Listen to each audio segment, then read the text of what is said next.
bersatu di dalam doa. Mengucap syukur kepadamu Tuhan, karena Engkau masih memberikan kami kesempatan untuk beribadah, bertemu dengan Engkau. Engkau masih memberikan kami kesehatan, kekuatan, rezeki yang cukup, tempat bernaung. Demikian juga pada hari ini kami percaya Engkau sendiri yang akan berkata-kata, berbicara kepada setiap kami. Ya Tuhan, kepada siapa lagi kami berharap kalau bukan kepadamu, Allah yang kami sembah di dalam nama Yesus Kristus. Sebab kesehatan, kalau kami masih hidup sampai hari ini adalah anugerah-Mu Tuhan. Dan kami percaya Engkau tidak sekedar memberikan kami hidup, tapi Engkau mempercayakan kami banyak hal. Engkau pasti punya banyak rencana yang indah dalam setiap kehidupan kami. Berfirmanlah Tuhan, dan biar kiranya setiap firman itu menjadi kekuatan dalam kehidupan kami. Dan kami yang siap untuk diberkati oleh firman Tuhan, bersama-sama kita katakan amin. Bapak, Ibu, saudara-saudara yang dikasihi oleh Tuhan, selamat berjumpa kembali dalam ibadah kita. Kami sangat senang dan tentunya kami selalu berdoa untuk Bapak, Ibu, saudara-saudara agar kita tetap sehat, kita tetap diberkati, kita tetap sukacita, kita tetap semangat, kita tetap berpengharapan, karena kita tidak sendiri, Allah Tuhan bersama dengan kita. Pada hari ini kita akan baca firman Tuhan bersama-sama di dalam Yohanes pasal yang kedua. Saya akan bacakan bagi saudara demikian. Yohanes pasal yang kedua mulai ayat yang pertama. Pada hari ketiga ada perkawinan di Kana yang di Galilea, dan ibu Yesus ada di situ. Yesus dan murid-muridnya diundang juga ke perkawinan itu. Ketika mereka kekurangan anggur, ibu Yesus berkata kepadanya, "Mereka kehabisan anggur." Kata Yesus kepadanya, "Mau apakah engkau daripadaku, ibu? Saatku belum tiba." Tetapi ibu Yesus berkata kepada pelayan-pelayan, "Apa yang dikatakan kepadamu, buatlah itu." Di situ ada 6 tempayan yang disediakan untuk pembasuhan menurut adat orang Yahudi, masing-masing isinya 2-3 buyung. Yesus berkata kepada pelayan-pelayan itu, "Isilah tempayan-tempayan itu penuh dengan air." Dan mereka pun mengisinya sampai penuh. Lalu kata Yesus kepada mereka, "Sekarang cedoklah dan bawalah kepada pemimpin pesta." Lalu mereka pun membawanya. Setelah pemimpin pesta itu mengecap air yang telah menjadi anggur itu, dan ia tidak tahu dari mana datangnya, tetapi pelayan-pelayan yang mencedok air itu mengetahuinya. Ia memanggil mempelai laki-laki dan berkata kepadanya, "Setiap orang menghidangkan anggur yang baik dahulu, dan sesudah orang puas minum, barulah yang kurang baik. Akan tetapi engkau menyimpan anggur yang baik sampai sekarang." Bapak, Ibu, saudara-saudara, saya berharap bahwa kisah ini sudah sering kita dengar. Dan tentunya kalau ada teman-teman saya yang baru pertama kali dengar, nah ini adalah satu kisah di mana terjadi mukjizat, terjadi sesuatu yang luar biasa yang dilakukan oleh Yesus di suatu daerah yang disebut di daerah Kana. Itu sebabnya perikopnya ditulis perjamuan di Kana. Pada saat itu, seperti yang kita baca tadi, dalam suatu pesta perkawinan yang meriah, di mana Yesus dan murid-muridnya dan ibunya juga diundang ke situ, tiba-tiba terjadilah suatu keadaan di mana mereka kehabisan air anggur, yang merupakan saat itu minuman sukacita begitu di dalam suatu pesta.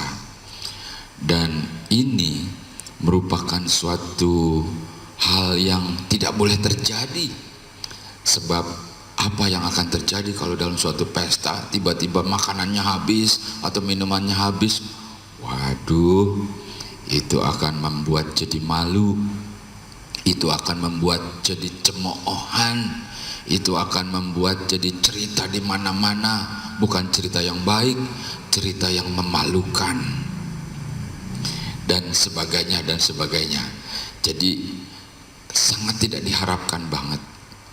Itulah suasana yang bisa kita lukiskan ketika itu, ketika Ibu Yesus berkata kepada Yesus, mereka kehabisan.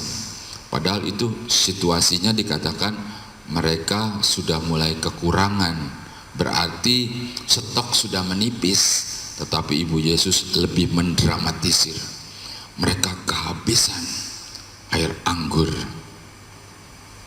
Bapak Ibu Saudara, kalau kita merenung suasana di pesta itu, suasana yang awalnya gembira, sukacita, tiba-tiba menjadi sesuatu yang sedikit mengerikan. Artinya apa yang akan terjadi?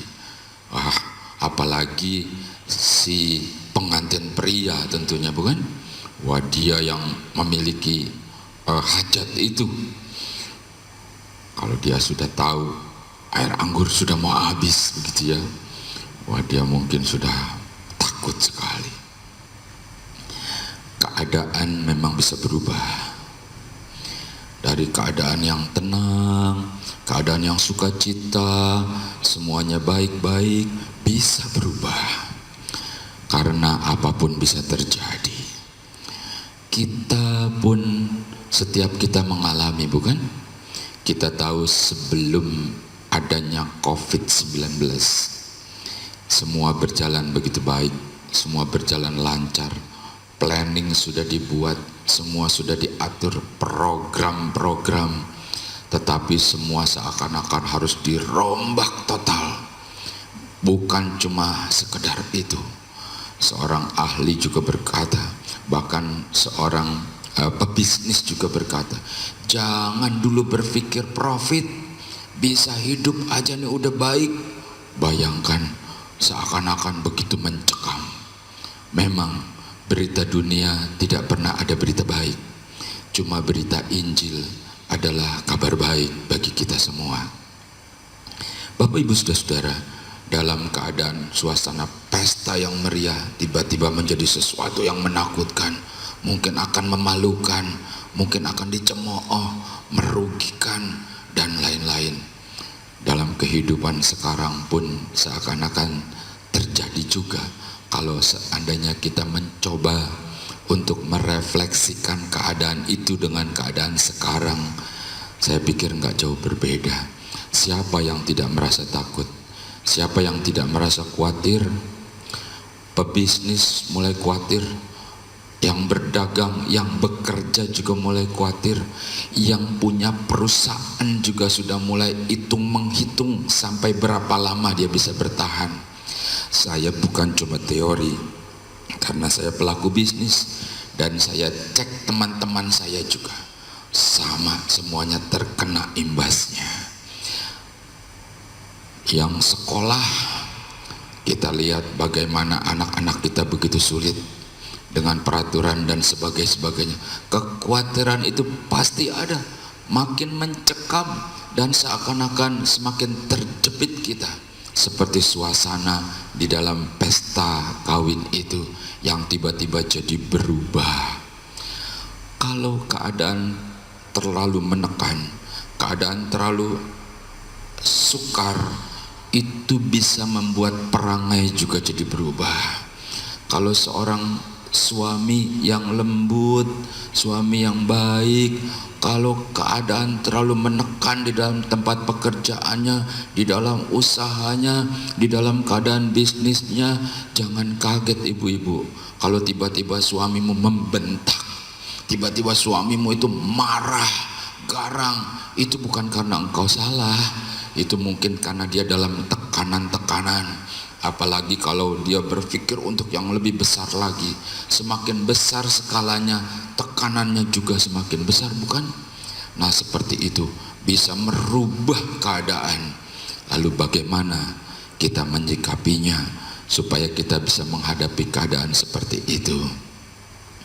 Bapak Ibu Saudara-saudara, di dalam pesta itu Yesus pun diundang, dan Dan seorang ibu Yesus melihat keadaan mulai berubah begitu, dia tahu bahwa dia harus lapor sama Yesus, karena sejak kecil Yesus sudah menunjukkan kealahannya sebagai manusia. Dan ketika ibunya berkata, mereka kehabisan anggur, Yesus bilang begini, waktuku belum tiba. Bapak Ibu Saudara-saudara, apa sih sebenarnya yang bisa kita tangkap dari perkataan Yesus itu? Ketika Yesus bilang waktuku belum tiba, kita bisa merenung bahwa ternyata ada yang namanya waktunya Allah. Ketika Yesus bilang waktuku belum tiba, kita bisa nangkep. Sekarang kita bisa paham, ada yang namanya waktunya Allah. Waktunya Allah itu tidak sama dengan waktunya kita. Kadang-kadang kita bikin schedule, kita mengharapkan besok harus begini, lusa harus begini, besok harus begitu. Padahal waktunya Allah atau rencananya Allah bukan seperti itu. Lalu apakah kita berpikir Allah itu tidak mengasihi kita sebab dia tidak melakukan apa yang kita kehendaki? Justru kita harus paham bahwa Allah itu lebih tahu, dia lebih mengerti. Kita harus mengimani, kita harus tetap menjaga iman kita, tetap menjaga keyakinan kita bahwa Allah itu mengendalikan setiap rencana kita dengan tangannya yang kuat untuk membawa kepada kebaikan. Ada yang namanya waktunya Allah. Mungkin ada banyak permohonan, mungkin ada banyak doa, mungkin ada banyak keinginan yang kayaknya bilang seolah-olah gini nih, Tuhan ini penting nih, hari ini kau harus jawab usahaku, proyekku ini proyek besar Tuhan, kalau engkau jawab nih aku akan nyumbang Tuhan. Mungkin seperti itu. Tapi ketika Tuhan bilang waktuku belum tiba, lalu kita maksa gitu ya, kayak kita memerintahkan Tuhan, padahal dia tahu apa yang paling baik dalam kehidupan kita. Banyak hal seperti itu. Jadi hal pertama nih dari kejadian ini yang bisa kita ambil hikmahnya adalah kita tahu ada waktunya Tuhan. Belajarlah kita beriman, bukan berserah, bukan pasrah gitu ya. Udahlah, tergantung nasib deh. Apapun yang terjadi udah aku serahin sama Tuhan aja deh. Enak aja. Berserah, beriman itu bukan berarti berdiam diri. Artinya kita memberikan kesempatan kepada Tuhan untuk ikut bekerja bersama dengan kita, sambil kita melakukan apapun yang seharusnya kita lakukan. Itu sebabnya sekarang kita tahu ada waktunya Tuhan. Berikutnya di situ dikatakan ada 6 tempayan. Di situ ada 6 tempayan. Di situ, di tempat lain mungkin nggak ada. Di situ ada 6 tempayan. Oh, luar biasa. Jadi ketika Allah mau mulai melakukan sesuatu, dia melihat apa yang ada di situ. Ternyata di situ ada 6 tempayan. Lalu kan isi dengan air gitu ya. Habis itu cadok, coba anterin gitu, dan seterusnya dan seterusnya. Di situ ada 6 tempayan. Bisakah kita merenung bahwa Allah Tuhan ketika ingin melakukan sesuatu yang besar, dia lihat apa yang ada. Dia nggak suruh bilang kau cari dulu di sana, naik ke gunung, kau harus bersemedi dulu, kau harus melakukan dulu. nggak keburu, terlambat, tetapi di situ ada 6 tempayan. Berarti apa yang ada di situ Allah akan lakukan itu dengan caranya Allah. Dia nggak pernah kehabisan cara. Masih ingat ketika Musa lari ngumpet sama mertua jadi tukang ngangon, padahal dia tuh pahlawan. Waktu Allah, Musa sini, aku mau perintahkan kau berdialog melalui belukar yang menyala begitu. Aku akan memberikan tugas besar kepadamu. Kau akan bawa keluar bangsaku. Musa akan bingung kan? Allah bilang, apa yang ada padamu? Musa kebingungan. Untuk tugas besar itu harus full power, teknologi, tentara yang kuat. Itu kan dalam pikiran dia, bukan? Nah, Allah bilang, apa yang ada padamu? Tentu aja si Musa bingung. Ditanyalah, apa yang ada padamu? Makin bingung dia. Akhirnya ditanya, apa yang ada pada tanganmu? Kata Musa, ini cuma tongkat. Apa artinya sebuah tongkat untuk sebuah pekerjaan besar? Ternyata Allah bisa melakukannya. Ketika dikatakan di situ ada 6 tempayan, di situ ada yang ada. Halo, ketika Tuhan bertanya dan engkau sedang berdoa, engkau bergumul, kalau perlu engkau berpuasa untuk suatu tugas, untuk suatu proyek besar, untuk suatu hal yang digumuli, ketika Tuhan ingin melakukannya untukmu, dia tanya, apa yang ada padamu?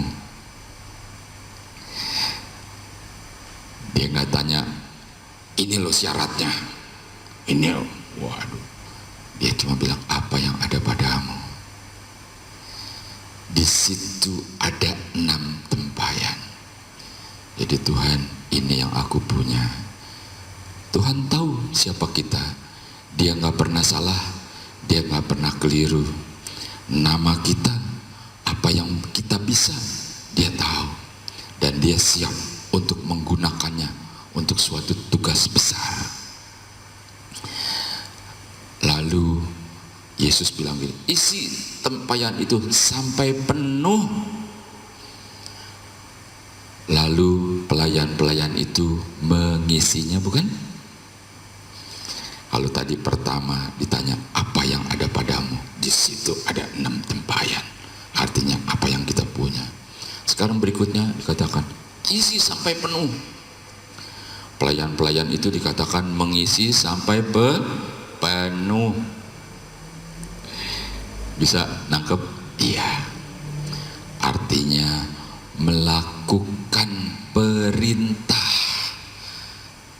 Mungkin ya, pelayan-pelayan itu waktu ngisi air tuh ya, mungkin berpikir, karena logika kan jalan terus, bukan? Dia berpikir gini, apa hubungannya antara anggur yang habis dengan ngisi tempayan itu yang menurut adat istiadat itu untuk cuci kaki, untuk membasuh kaki? Apa hubungannya? Namun mungkin yang lain bilang, udahlah, kau jangan banyak berpikir, jangan pula bertanya-tanya. Kan ibunya Yesus bilang begini, apa yang diperintahkan kau turut saja. Mungkin begitu berdialognya. Ya udahlah, terserah, pokoknya aku lakukan sesuai dengan perintahnya.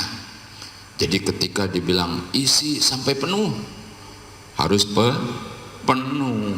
Isi sampai penuh, lapor, sudah nih diisi. Dilihat, ya baru separuh. Aku perintahkan sampai penuh. Diisi lagi, dilihat, ya baru 3/4. Masih ingat waktu Nabi Nuh diperintahkan untuk membuat bahtera? Firman Tuhan berkata, lalu Nuh membuat bahtera itu tepat seperti yang diperintahkan. Saya seorang insinyur, seorang ahli bangunan. Bangunan tinggi sudah sering saya bangun. Itu ada perhitungannya ya. Pembesiannya arah ke sini, arah ke sana. Betonnya juga kualitasnya dan lain-lainnya. Itu harus pas. Kalau semau-maunya aja udah pasang begini. Itu kalau terjadi malapetaka, bukan cuma kerugian material, kerugian biaya itu bisa diganti, tapi nyawa. Nah, seperti itu kira-kira ya. Jadi tepat persis Nuh membangun itu, ukurannya persis semua tepat. Begitu juga ini tempayan, cuma tempayan, isi sampai penuh. Dan bersyukurlah ini pelayan-pelayan nggak ada yang ngeyel gitu ya. Ah udahlah semua aku aja dah gitu kan, suka-suka lah gitu ya. Nggak ada, dia taat, dia dengar perintah, dia lakukan. Walaupun itu juga bertentangan dengan logikanya.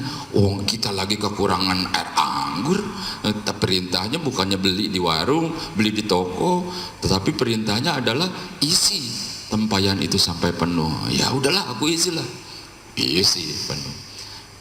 Itu mengingatkan kepada kita, kalau kita percaya Allah sanggup, perintahnya kita lakukan tepat seperti perintahnya, walaupun seringkali bertentangan dengan logika, sebab kita berjalan dengan iman, dengan percaya, sambil kita melakukannya bersama-sama dengan Tuhan. Oke, kita lanjutkan. Setelah diisi penuh, mereka nunggu kan, apa kira-kira yang diperintahkan. Ternyata lebih mengagetkan. Lalu Yesus bilang gini, coba sekarang kau cedok air itu. Habis kau cedok, kau bawa kepada pemimpin pesta yang tadi udah ribut-ribut, air anggur mau habis kan, kau bawa, udah kasih suruh cobain. Bisa membayangkan gak kira-kira Bapak Ibu saudara-saudara, dia tuh tahu ini air buat cuci kaki, sekarang suruh cedok, suruh bawa kepada pemimpin pesta. Kamu kasih suruh cobain tuh, itu pemimpin pesta yang cerewet-cerewet itu tadi marah-marah kan, kamu suruh cobain dia. Oh saya merenung nih ya, karena kan dia tahu kan, waktu mungkin awalnya aduh bagaimana ini, aku bakalan kena marah ini, wah nggak mungkin lah, nggak mungkin. Tapi karena Ibu Yesus sudah pesan, apapun yang diperintahkan engkau lakukan saja. Dan ternyata kalau tadi cuma disuruh ngisi, sekarang disuruh cedok, suruh bawa. Mungkin dengan takut, dengan gemeteran gitu ya, pasrah nih, apapun yang terjadi pokoknya aku melakukan perintah lah. Lalu dikasih kepada pemimpin pesta ya, misalkan ini tolong dicicipi dulu. Dan ternyata tadi kita sudah baca ya bersama-sama, ketika dicicipi, waduh, ini adalah air anggur yang terbaik. Bahkan dipanggil itu mempelai pria, woi kau ini gimana sih, harusnya anggur yang terbaik itu dikasihnya di awal, nanti kalau mereka udah pada puas baru kita keluarkan yang kurang baik. Kau ini gimana, justru yang terbaik ini baru kau keluarkan sekarang. Mungkin si mempelai prianya juga agak kaget juga ya, tapi dia tenang saja, sebab dia mengundang Yesus, berarti dia sudah kenal sama Yesus, berarti dia sudah tahu, dia sudah dengar, dia sudah paham gitu. Jadi apa yang diperintahkan turut aja. Terjadilah mujizat, keadaan yang baik, keadaan yang tenang bisa berubah jadi tidak baik, bisa berubah menjadi mencekam, bisa berubah menjadi hal yang merugikan, bisa berubah menjadi sesuatu yang menakutkan. Bisa terjadi itu. Tetapi bersyukurlah, itu keluarga yang mengundang Yesus, mempercayai, melakukan tepat seperti perintahnya, mengimani, lalu terjadilah mujizat. Allah Tuhan merubah kembali yang tidak baik menjadi baik, bahkan lebih baik dari sebelumnya. Cuma Allah yang bisa merubah itu. Ada seorang ibu datang sama saya, "Pak Pendeta, doakan." Kenapa? Suamiku itu seorang yang kasar. Dia itu berjudi, minum, dan melakukan hal tidak baik. Kalau dia pulang kalah, dia itu marah, kasar. Yang cerita itu juga kadang anaknya. Kalau dia marah, istrinya itu ditendang. Wih, luar biasa, mengerikan. Nggak ada yang bisa merubah, karena itu wataknya, perangainya, temperamen. Udah susah, tambah marah. Waduh, itu keluarga seperti neraka. Tetapi anak-anaknya begitu taat, semua baik. Allah bisa merubah hati yang keras, hati yang kasar, bisa berubah jadi lembut. Hidup yang berkekurangan bisa dicukupi. Walaupun dia sudah tidak bekerja, bisa melalui anak-anaknya, istrinya bekerja, bagaimanapun caranya, Allah tidak pernah kehabisan cara. Kau harus ingat, Allah sanggup merubah yang tidak baik menjadi baik. Kembali lagi dalam pesta itu, dan terjadilah mujizat. Ya, berubah lagi menjadi bukan cuma baik, bahkan lebih baik. Setiap keadaan bisa mencekam, bisa menjadi rasa takut, kekhawatiran, bisa merugikan, bisa merubah perangai. Yang lembut bisa jadi kasar, bisa jadi pemarah karena tekanan-tekanan yang terlalu keras. Tetapi buat kita yang percaya, buat kita yang beriman, tetaplah tenang, lakukan apa yang menjadi perintahnya, walaupun seringkali itu bertentangan dengan pikiran kita. Ya, ketika dia tanya apa yang ada padamu, dia nggak suruh kita yang sukar-sukar. Apa yang bisa kita buat, kita lakukan dengan sepenuh hati, dengan suatu keyakinan bahwa Allah sanggup untuk melakukannya, dan kita lakukan itu dengan iman, supaya Allah bisa melakukan itu. Ketika kita melakukan dengan sungguh-sungguh, ketika kita melakukannya dengan percaya, bukankah itu menjadi alasan bagi Tuhan untuk menjawab doamu, untuk merubah keadaanmu, untuk menyembuhkanmu? Allah menunggu supaya kita melakukannya. Dan seperti keluarga di dalam kisah yang kita baca itu, akhirnya dia bisa melihat mujizat. Bayangkan kalau si pelayan ataupun si keluarga itu tidak mau melakukannya. Dia bilang, ini nggak masuk di akal. Masa kita lagi kekurangan makanan, kekurangan minuman, malah disuruh isi air buat cuci kaki. Kalau mereka menolak, saya yakin Yesus pun tidak akan marah. Karena itu terserah engkau mau melakukan atau tidak, terserah. Engkau sendiri yang akan melihat hasilnya. Untung si keluarga ini melakukan tepat seperti perintahnya. Lalu terjadilah, Allah melakukannya juga melalui janjinya untuk melakukan mujizat, supaya semuanya melihat. Dan saya percaya si mempelai itu yang paling berbahagia. Dia akan menjadi lebih kokoh, dia akan menjadi lebih kuat beriman, karena dia mengalami bahwa Tuhan menolong dia dari suatu permasalahan. Bapak Ibu Saudara, dari sekian kisah ini, adakah satu benang merah yang kita bisa simpulkan? Ketahuilah, dari semua kejadian ini, saya ingin kasih satu saja statement. Isinya adalah bahwa Allah tidak pernah terlambat untuk menolongmu. kita rasakan itu?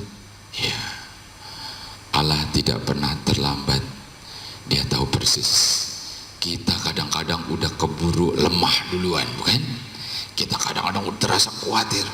Sekarang garis bawahi, Allah tidak pernah terlambat untuk menolongmu. Karena Dia kenal engkau, karena Dia mengasihimu, mengasihi aku juga. Jadi Dia tidak akan tinggalkan kita. Khususnya kita yang percaya, kita yang sungguh-sungguh, kita yang melakukan perintahnya, kita yang melakukan kehendaknya, supaya nama Tuhan dipermuliakan dalam hidup kita, dalam keluarga kita, dalam bisnis kita juga begitu. Ketika Tuhan berkati, orang akan lihat bahwa Allah melakukannya bersama-sama dengan kita yang setia. Allah tidak pernah terlambat. Ayat yang terakhir, mari kita baca bersama dalam Mazmur. Mazmur pasal 46 ayat yang kedua. Allah itu bagi kita tempat perlindungan dan kekuatan, sebagai penolong dalam kesesakan sangat terbukti. Saya baca ulang ya. Allah itu bagi kita tempat perlindungan dan kekuatan, sebagai penolong dalam kesesakan sangat terbukti. Dia itu bagaikan perlindungan ketika badai topan, ketika angin kencang, lalu kita berlindung di suatu tempat yang aman gitu ya. Kalau ibarat burung berlindung di gunung batu yang aman, dihantam angin, dihantam badai, tenang saja dia. Allah itu bagi engkau bagaikan perlindungan dan juga bagaikan kekuatan. Bukan karena kita kuat, tapi kekuatan Allah bersama dengan kita. Allah itu bagaikan kekuatan, bukan cuma perlindungan, tapi bagaikan kekuatan bagi kita, yang siap untuk menolong, siap untuk menghancurkan segala permasalahan dalam hidup kita, supaya kita selalu tampil menang. Karena dalam berperang cuma dua macam, menang atau kalah. Jadi kita harus selalu menang. Dan lebih daripada itu dikatakan, dalam kesesakan, dalam kepepet, kejepit, pertolongan Tuhan itu sangat terbukti. Allah yang kita sembah, Allah Alfa dan Omega, dari awal sampai akhir, Allah yang sama. Allah yang turun ke dunia dalam wujud Yesus Kristus. Ketika Yesus berangkat ke surga, aku tidak akan meninggalkan engkau menjadi yatim piatu. Dia akan kirim rohnya. Roh Kudus akan tinggal di dalam kita, yang akan memimpin hidup kita, memberi tunjuk, memberi arah di mana kita harus bertindak, di mana kita harus berbuat. Hiduplah suci, hatimu kudus, dan Allah mau tinggal di dalam kita. Dalam kesesakan seperti saat ini, dalam keadaan yang tidak menentu, tetaplah tenang, karena pertolongan Allah ada. Bukan cuma jadi baik, bahkan menjadi lebih baik. Kita serahkan sama Tuhan, tetap percaya, tetap berjalan, kita usahakan Allah bersama-sama dengan kita. Di dalam nama Tuhan Yesus Kristus, mari kita berdoa. Mengucap syukur kepadamu Tuhan, bahwa kekuatan-Mu lebih kuat daripada keadaan yang kami hadapi. Bukan karena kekuatan kami Tuhan, tetapi karena memang niat-Mu untuk selalu berada dengan kami. Engkau terlalu mengasihi kami, walaupun seringkali kami merasa bahwa Engkau begitu jauh. Seringkali kami merasa seakan-akan kami seorang diri. Seringkali kami merasa, Tuhan di mana Engkau? Seringkali kami merasa seakan-akan tidak ada harapan lagi. Tetapi hari ini Tuhan, kami percaya sesungguhnya Engkau dekat. Mungkin kami selama ini yang tidak melakukan setiap kehendak-Mu, atau ketika kami melakukannya tidak dengan sepenuh hati. Tetapi hari ini Tuhan, ajarkan kami lebih setia, ajarkan kami lebih sungguh-sungguh, sampai kami melihat kemuliaan yang Kau berikan kepada setiap kami. Biar kiranya mulai hari ini Tuhan, masuklah dan tinggallah dalam hati kami, dan kami akan terus berjalan bersama dengan Engkau. Pada saat ini kami juga mau berdoa buat setiap pribadi, buat setiap keluarga, kepada siapapun yang hari ini bersama-sama dengan kami ibadah bersama-sama. Biar kiranya Tuhan Engkau menjangkau, Engkau memberkati mereka, memberikan kesehatan, memberikan berkat, Engkau cukupi semua kebutuhan. Engkau juga Tuhan yang memberikan pengharapan bahwa Engkau Allah yang berkuasa, Engkau sanggup untuk membuka jalan. Untuk itu Engkau ajarkan kami mulai melakukan apa yang bisa kami lakukan, apa yang ada pada kami. Memberkati keberadaan mereka Tuhan, dalam usaha mata pencarian mereka Engkau berkati.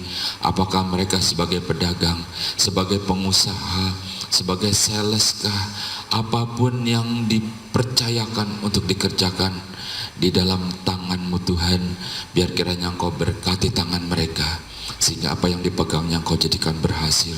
Ataukah mereka sebagai pekerja, sebagai buruh, Engkau berkati Tuhan. Yang masih kuliah, yang masih sekolah sekalipun, Tuhan Engkau tolong. Kami percaya bahwa Engkau akan memberikan masa depan yang terbaik bagi setiap anak-anak kami. Demikian juga yang sudah tidak bekerja sekalipun Tuhan, Kau berikan kesehatan, Kau berikan umur panjang, sampai kami bisa melihat anak-anak dari anak-anak kami tumbuh dewasa di dalam Engkau. Engkau cukupi dengan cara-Mu yang ajaib. Sepanjang minggu ini, apapun yang Kau percayakan untuk kami kerjakan, kami akan kerjakan bersama dengan Engkau, dengan kekuatan-Mu Tuhan, dengan kasih-Mu, dengan berkat-Mu. Dan biar kiranya Tuhan, kami kembali pada minggu yang akan datang beribadah bersama-sama, dan kami mengucap syukur bahwa Engkau sungguh menjagai kami, bahwa Engkau sungguh memberkati kami, bahwa Engkau sungguh memberikan kami kesehatan. Di dalam nama Tuhan Yesus Kristus, biar kiranya berkat Tuhan turun atas setiap kami. Dengan iman, dengan percaya, dengan sukacita, dengan ucapan syukur, kita terima berkat Tuhan. Bersama-sama kita katakan amin. Tuhan Yesus memberkati. Hidupmu di dalam dunia yang fana, datanglah pada Yesus.